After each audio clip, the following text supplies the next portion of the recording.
Mwe mudahwema gukurikira imboneshakure ya Hejuru TV, turasubiye kubaramutsa no kubaha ikaze aho muherereye hose banywanyi bacu, mutwereka ko mubana natwe mu biganiro n'amakuru tubagezaho. Turi kuwa Mungu ku itariki ya 14 Mukakaro 2024, tukaba tubazaniye amakuru havugwa mu bisata bigiye bitandukanye. Turaza kubagezaho rero byinshi ku ngingo mukuru w'igihugu yo bahejeje gufata, turaza kurabira kandi hamwe n'ayandi makuru avugwa mu ntwaro mu gisata cyo kwinguruza mu mutekano, ndetse n'inkuru ibabaje cyane nk'uko mwabibonye kuri titre y'aya makuru. Reka imbere y'uko tubageza ko ingingo nkuru tuza kwibandako, tubaramutse mwe mudahwema kudukurikira muri Bujumbura, mwe muri Gitega, mwe mudahwema kudukurikira muri mu bice bitandukanye ku mugabane wa Afurika no ku yindi migabane ya kure. Mwese rero kandi tubakengurukire cyane ko mukunda kudukurikira. Niba utari wafyona kuri subscribe canke sabone, ufyonde ko kugira ngo uje uronka amakuru n'ibiganiro vyacu uri mu bambere. Ngingo ya mbere, Sapporo yatumye abagabo benshi batakaza ubugabo. Ivyo bitangazwa n'umukuru w'igihugu Varisito Ndayishimiye. Yarayatangaje ko ico kinyobwa Sapporo kibangamiye amagara y'abenegihugu kuko abacihereza batakaza inguvu ntibashobore gukora. Varisito Ndayishimiye akavuga ko ico kinyobwa cabangamiye abagabo benshi bakanatakaza ubugabo, ibiheza rero bigasambura ingo. Ibi rero akaba yarabishikirije ku munsi w'ejo ku itariki ya 13 Mukakaro 2024 mu ntara ya Kayanza mu rugendo karavane Inkebuzo. Tukaza rero kubagezaho ivy'umukuru w'igihugu yoba yaratangaje ndetse n'ingingo yavuye amenyesha abenegihugu agiye kuyifata bidatevye. Turaza kubagezaho inkuru y'urupfu rwateye umubabaro abantu benshi n'uwitwa Fabiola. Niyo nkuru ni inkuru rero ari yamenyekanye havugwa ibihe bitoroshe urugo rwa Salvatore Niyonsaba na Fabiola. Niyo nkuru bariko ruracamo rero, tukaza rero kubagezaho iyo nkuru ku buryo bubaje ntuze kuyicikwa. Turaza kubagezaho kandi amakuru avugwa mu mutekano hamwe n'ivyo kwinguruza. Ese hagati ya Jimmy Hatungimana na Elifazi Niyongabo ninde atanga amategeko mu gisagara ca Bujumbura? Ariko haragaragara inyinyurana ry'iyo mbonerakure ikora mw'iperereza ndetse n'umukuru w'igisagara ca Bujumbura Jimmy Hatungimana. Byose rero muraza kumenya uko vyifashe muri aya makuru. Fyonda kuri subscribe canke sabone niba utari wafyondako, wibuke no kubisangiza bagenzi bawe kugira badacikwa n'amakuru tubagezaho. Mbere yuko tubagezaho inkuru ibabaje cyane y'urupfu rwa Fabiola, niyo nkuru tubanze tubagezeho ibyatangajwe n'umukuru w'igihugu ku kinyobwa ca Sapporo. Ntabura amatari yiyemera yovuga ati jewe iyi nzoga ndayansi wanje, ngo hanyuma turabe urubanza bazomucira. Mu gihe kuri uyu wa gatandatu yari yifatikanije n'abenegihugu hamwe n'abanyeshure bari mu biruhuko bo mu Kayanza mu bikorwa byo guca imikobeko ku mutumba wa Kinga muri komine n'intara ya Kayanza. Evariste Ndayishimiye umukuru w'igihugu yagize ati zirya nzoga muriko muriyicisha mbe ngo ni Sapporo, harya mukazobona dufashe ingingo ntimuzogire ngo zizoba zivuye hagufi. Avuga ko rero ushobora gusanga ari uburozi buriko buraza kugira ngo Burundi ntibuzoshike ku mbona kazoza ya 2040. Varisito Ndayishimiye akaba yaragize ati mbe murazi yuko burya ushobora gusanga ari uburozi buriko buraza mu vya bindi vya 2020 ntitubirye? None ntimurabona abagabo babaye tabane? None tuzokora gute turi ba magoyagi tutagira inguvu?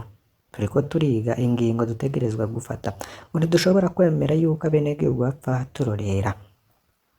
Umukuru w'igihugu rero akabona ko babura amatari bakwiye kuba barafata ingingo z'ibanze zo gukingira abenegihugu, hanyuma amategeko akazokurikira.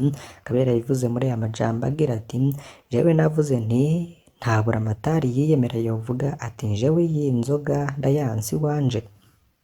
Ese abivuze yobike hanyuma ngo tuze turabe urubanza bazomucira. Vuze nti abana banje ntibapfe nkabakingira, hari urubanza nociribwa?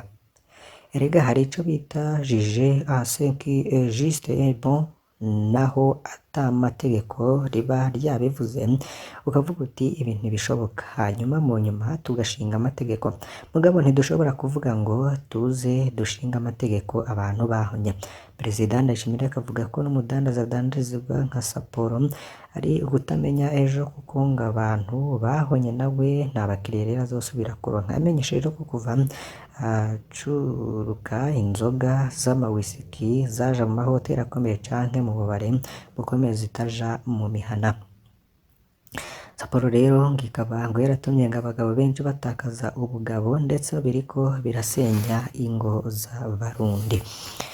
Kuri ya nkuru y'umubabaro, Fabiola Niyonkuru yitavye Imana. Muri ino ndwi rero hari hamenyekanye ibihe bitoroshe urugo rwa Salvatore Niyonsaba na Fabiola Niyonkuru ruriko ruracamwo. Salvatore na Fabiola bubatse urugo rwabo mu mwaka uheze wa 2023 mu gihugu c'Ubuganda, aho Salvatore aba kuva muri 2016. Fabiola yageze mu rugo ntiyatevye gusama, inda rero igeze ku mezi 6 Fabiola yagiye arumva ububabare budasanzwe, niho kwa muganga bava batora ko afise kanseri yo ku ruti rw'umugongo. Uwo rero yari amaze kwezi kurenga muri koma ku bitaro vya Mulago Hospital i Kampala mu Buganda. Umwana we bari baciye bamutandukanye na nyina kugeza ubu rero mu cuma bita kuveze muri ivyo bitaro. Inkuru y'umubabaro rero yajeje gushikira abantu ndetse ikanamenyekana nuko umupfasoni Fabiola Niyonkuru yari yitavye Imana isaha 4 z'ijoro mw'ijoro ryakeye kuri iyi genekerezo ya 13 kwezi kw'indwi 2024. Ibihe bigoye cane kuri Salvatore Niyonsaba rero bikaba biratanguye kuko ubuzima bwo mu mahanga bwari busanzwe butoroshe. N'ibi bihe ngo vy'ingwara vyo vyatumye Salvatore ahagarika akazi kose aja kuba mu bitaro. Salvatore rero akaba agiye guhangana n'ikibazo co kuriha fagitire z'umurengera, gushingura umukenyezi wiwe, kubandanya akurikirana umwana ari muri kuveze no kubandanya abaho. Abantu benshi rero iyi nkuru ikaba yabababaje. Tugaruke rero kuri ya nkuru y'inyinyurana twababwiye ko tuza kubagezaho, ni hagati ya Jimmy Hatungimana na Elifazi Niyongabo. Ese ninde yoba atanga amategeko mu gisagara ca Bujumbura? Userukira mukuru w'igisagara ca Bujumbura yatangaje icese ko ata sitasiyo n'imwe irekuriwe kwima igitora imodoka nto zunguruza abantu ba taxi. Yavuze ko sitasiyo izocimana izotegezwa kwerekana urupapuro rwanditse yahawe n'abategetsi. Abataximani nibo bari baraye banezerewe, ariko benshi rero batangaye umunsi w'ejo amasitasiyo atari make mu gisagara ca Bujumbura ariko arakumira amataxi. Izindi modoka ziranga igitoro kiretse taxi ndetse tumaze kumenya zacimanye nka sitasiyo Mogas VIP iri imbere ya Radio Bonesha FM mu gisagara ca Bujumbura, sitasiyo bita Gallery Glick mu gisagara ca Bujumbura, sitasiyo iri hepfo ya House Radio RPA, sitasiyo Kanyosha City Oil, sitasiyo Rubis Mutakura, sitasiyo Pesto Muha, hari sitasiyo Mao kuri Avenue de l'Université, hari sitasiyo Alpha Oil mu Kigobe. Aho hose rero bakaba baratanze igitoro ariko bagacima taxi. Hamwe rero bacimye n'amabisi yunguruza abantu. Bacima rero bakavuga ko bakorera ku itegeko ryavuye kwa Elifazi Niyongabo barongoye iperereza mu gisagara ca Bujumbura. Umuntu umwe rero akaba asigara yibaza ingene Burundi busigaye butwawe. Umukuru w'igisagara aratanga itegeko, ujejwe iperereza nawe agatanga iryiwe rivuguruza umukuru w'igisagara. Yabaye intwaro y'ubusimbira hamwe, ngaho rero ngo tuyoberwe utwara uwundi, aho umupolisi aja hejuru y'ujejwe intwaro n'akamaramaza. Umwe mu bataximani rero akaba yanditse agira ati sitasiyo Kanyosha City Oil iri mu ku mayira abiri mu Kanyosha, naho nyene batwimye igitoro. Twagerageje no guhamagara Meya de la Ville atubwira ko ngo ariko yitaba amanimero menshi y'abataximani ngo tugumeho kuri sitasiyo ngo ntidukoreho imodoka ngo arahaca, ariko rero byarangiye twirukanywe. Kitubabaje rero ni amakuru y'umurengera dutanga, ariko aho tugiye hose bakatwirukana atakivugira. Boneka ko rero hari ahantu hava amategeko twe tutazi, kuko na bene amasitasiyo babanza gutelefona mu kutwirukana, ntituzi abo batelefona baribo. Amahe bitoro rero bakavyihera imiduga y'amafere et promenade, nayo bakinywa bagaca bakidandaza kuri magendo, kuko hari rwo rudandazwa rugezweho muri iki gihe. Elifazi Niyongabo rero ni kimwe mu bihangange mw'iperereza ry'u Burundi. Muri kino gihe niwe karuhariwe mu kunyuruza abantu bakabugwa irengero, ngakabikora atacamira, yishimikije ko yegereye cane Jarina Ndayishimiye basanzwe bava ku gatumba kamwe muri komine Rutegama. Elifazi rero akaba akora ibyo ashatse, ni intakoruka ko mu Burundi bw'uno munsi, nk'uko rero binatangazwa n'abantu benshi boba baragize ibyo bahuriramwo nawe muri iyi minsi iheze. Igihanga leta yisubije itongo yari yatije ishirahamwe, bitangazwa n'ikinyamakuru Nova Burundi.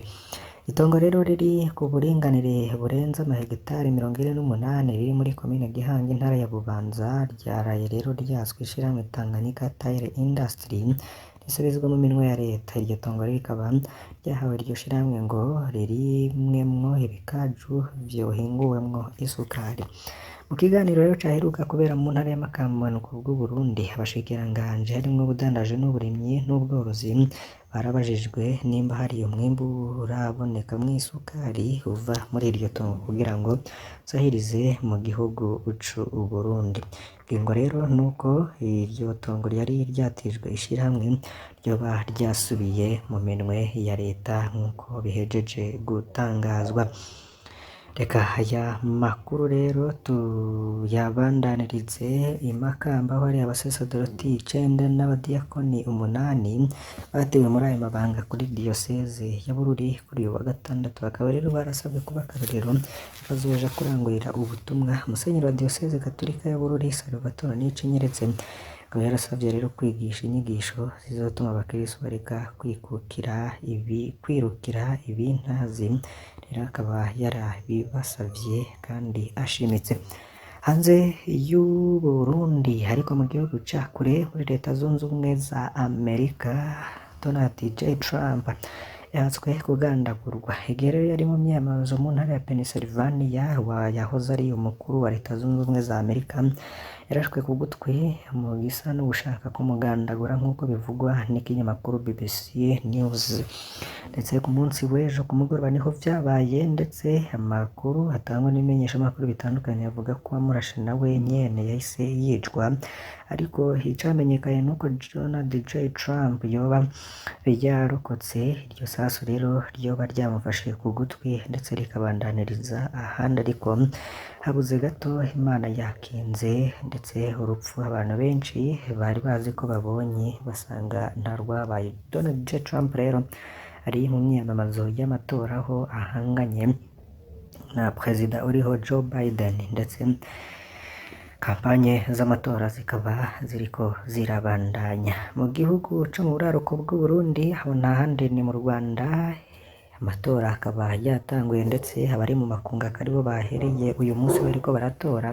Tegekanijwe rero ko ku munsi w'ejo abanyarwanda bose bazovyuka mu gatondo bagiye mu matora yo gutora perezida w'igihugu c'u Rwanda, ndetse hakaba hazotorwa kandi abashinga amateka bazosubirira abandi bari bamazeho igihe. Ni nako kandi no ku munsi wa kabiri naho ayo matora azobandanya ariko mu vyiciri bitandukanye ndetse vyihariye.